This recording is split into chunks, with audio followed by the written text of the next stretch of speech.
नमस्कार दोस्तों, जय श्री राम, जय सीताराम, जय जय हनुमान। दोस्तों, सिंदूर औरतों के सुहाग का प्रतीक होने के साथ उनके श्रृंगार में भी सबसे ज्यादा महत्वपूर्ण होता है। लेकिन अगर आपसे यह कहा जाए कि आपके सिंदूर लगाते समय की गई ये गलतियां आपके पति को बुरी तरह कर्ज में डुबो दें और आपको लकीर का फकीर बना देगी, तो आपको कैसा लगेगा? दोस्तों, घबराने की जरूरत नहीं है। यह सब हम आपको डराने के लिए बिल्कुल नहीं कह रहे हैं, बल्कि गुरुजी ने अपने भक्तों को सिंदूर लगाने के कुछ ऐसे महत्वपूर्ण नियम बताए हैं जिन्हें जानने के बाद आप अपने पति के लिए किस्मत के दरवाजे खोल सकती हैं और उनकी तरक्की दिन दुगनी रात चौगुनी हो सकती है। लेकिन वहीं साथ में गुरुजी ने यह भी बताया कि जो औरतें सिंदूर लगाते समय यह गलतियां करती हैं, उनके पति की उम्र तो कम होती ही है, साथ ही दुर्भाग्य भी उनके दरवाजे पर दस्तक देता है। तो अगर आप भी जानना चाहती हैं कि सिंदूर लगाते समय हमें कौन कौन सी बातों का ध्यान रखना चाहिए, तो इस वीडियो को आखिरी तक जरूर देखिएगा। तो दोस्तों, स्वागत है आपका एस्ट्रो सच पर। आगे बढ़ने से पहले वीडियो को लाइक जरूर कर दें, जिससे कि शिव जी की कृपा आप पर सदैव बनी रहे। चलिए वीडियो में आगे बढ़ते हैं।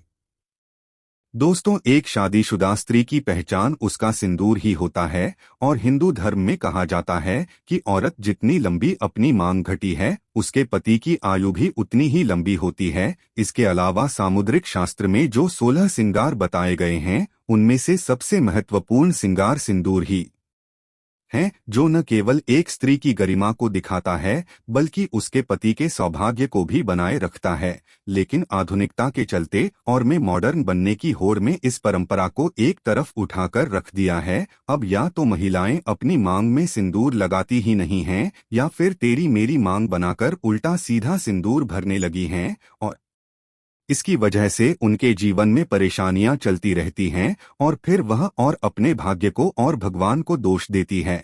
लेकिन आजकल वीडियो देखने के बाद आप जरूर समझ जाएंगे कि हमारी ही गलतियां हमारे कर्मों का निर्धारण करती है और हम पर भारी पड़ती हैं। तो गुरु जी कहते हैं कि जो और सिर धोने के तुरंत बाद सिंदूर लगा लेती हैं या फिर गीले बालों में सिंदूर लगाती हैं, तो ऐसे में उनके पति कर्ज में डूबने लगते हैं और उनके काम धंधे भी ठप होने लगते हैं।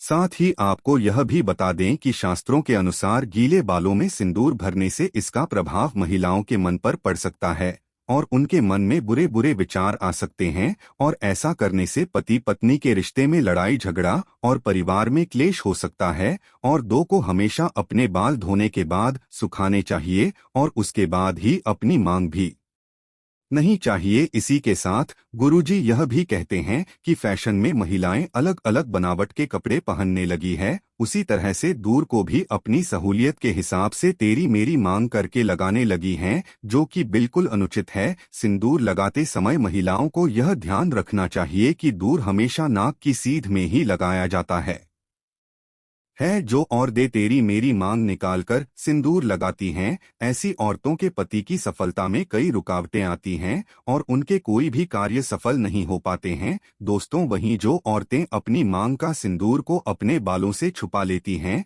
तो ऐसी औरतों के पति को समाज में सम्मान नहीं मिलता और समाज में उनकी छवि भी और लोगों के बीच में छुप जाती है। लोग या तो उन्हें पहचानते नहीं हैं या फिर उनकी एक गलत छवि लोगों की नजरों में बनी रहती है। इसके अलावा गुरुजी ने यह भी कहा कि और अक्सर अपना सिंदूर दूसरी औरतों को लगाने के लिए दे देती हैं या फिर दूसरों से मांग कर सिंदूर अपनी मांग में भर लेती हैं। अगर आप भी उन्हें और दो में से हैं जो अपना सिंदूर किसी दूसरी औरत को लगाने के लिए दे देती हैं या फिर किसी और का सिंदूर अपनी मांग में लगा लेती हैं या किसी और की बिंदी लगा लेती हैं, तो आपके पति का सौभाग्य आप खुद ही दुर्भाग्य में बदल रही हैं। कभी भी किसी और की दिन या सिंदूर मांग कर लगाने से हमारे पति के जीवन में भी वही दुख और तकलीफ आने लगती है जो उस स्त्री के जीवन में होते हैं। और अगर आप अपने बिंदी और सिंदूर किसी और को लगाने के लिए दे देती है, तो इससे आप अपना सौभाग्य उस स्त्री को खुद ब खुद दे देती हैं।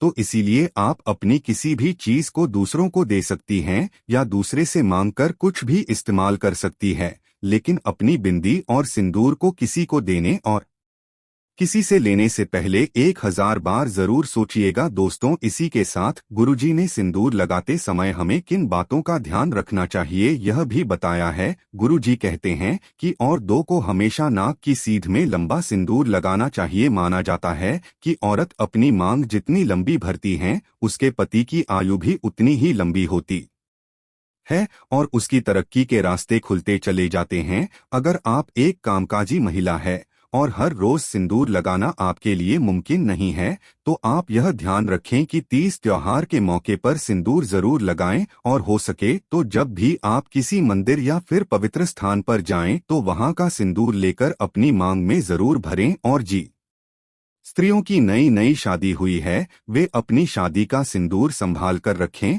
और उसे सिंदूर में और सिंदूर मिलाकर लगाते रहें और कम से कम 40 दिनों तक ये सिंदूर जरूर लगाकर रखें। इसी के साथ गुरुजी ने यह भी कहा कि 30 त्योहारों के मौके पर करवा चौथ पर अपने पति से सिंदूर लगवाना भी आपके सौभाग्य को बढ़ा सकता है। इसी के साथ महिलाओं को यह ध्यान जरूर रखना चाहिए कि सिंदूर लगाते समय अगर सिंदूर उनकी नाक पर गिर जाता है तो उनके पति की आयु बढ़ जाती है। वहीं अगर सिंदूर गलती से जमीन पर गिर जाता है तो इससे महिलाओं के जीवन में जरूर कोई न कोई संकट आने वाला होता है। तो सिंदूर लगाते समय इन बातों का विशेष ख्याल रखना चाहिए।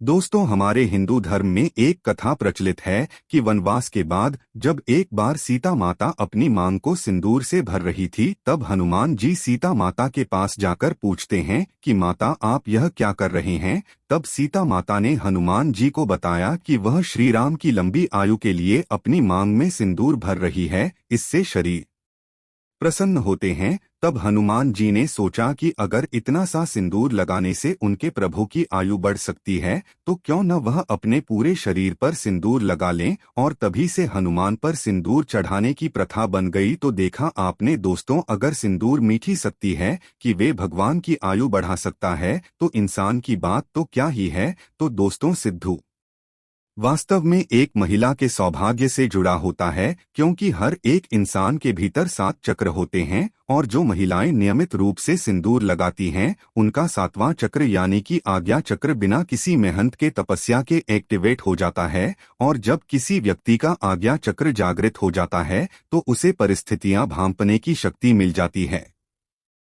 तभी तो महिलाओं को आगे होने वाली घटनाओं का अंदाजा बाकी लोग उसे पहले हो जाता है। आपको बता दें कि बड़े बड़े तपस्वियों को अपने आज्ञा चक्र को जागृत करने के लिए गहन तपस्या करनी होती है। वहीं महिलाएं अपना आज्ञा चक्र केवल अपनी मांग में सिंदूर लगाकर ही जागृत कर सकती हैं। वहीं विवाहिता के लिए सिंदूर तो न केवल उनके सौभाग्य बल्कि सुहाग का भी प्रतीक होता है और वह स्त्रियां अपने पति के हृदय में एक विशेष जगह भी प्राप्त करती हैं जो अपने पति के नाम की मांग हर रोज भरती हैं। तो दोस्तों, औरतों को यह हमेशा ध्यान रखना चाहिए कि सिंदूर न केवल उनके पति की लंबी आयु करता है बल्कि उनकी चेतना थी को भी जगा देता है। तो सिंदूर लगाना न केवल उनके पति के सौभाग्य से जुड़ा है बल्कि स्त्रियों की मानसिक शांति से भी जुड़ा है। हर रोज सिंदूर लगाने वाली स्त्रियों का मंगल भी मजबूत रहता है। तो उम्मीद करते हैं कि गुरुजी के बताए हुए मार्ग भरने की यह नियम आपको जरूर अपनाएंगे। अगर आपको ये वीडियो अच्छी लगी हो तो वीडियो को लाइक जरूर कर दीजिएगा और कमेंट बॉक्स में जय श्री राम, जय बागेश्वर, हम सरकार, जय हनुमान जैसी दौरान जरूर है और इसे ज्यादा से ज्यादा शेयर करके बाकी लोगों तक भी पहुंच जाएं। तो मिलते हैं अगली वीडियो में, तब तक आप अपना ध्यान रखें, स्वस्थ रहें, सुरक्षित रहें। धन्यवाद।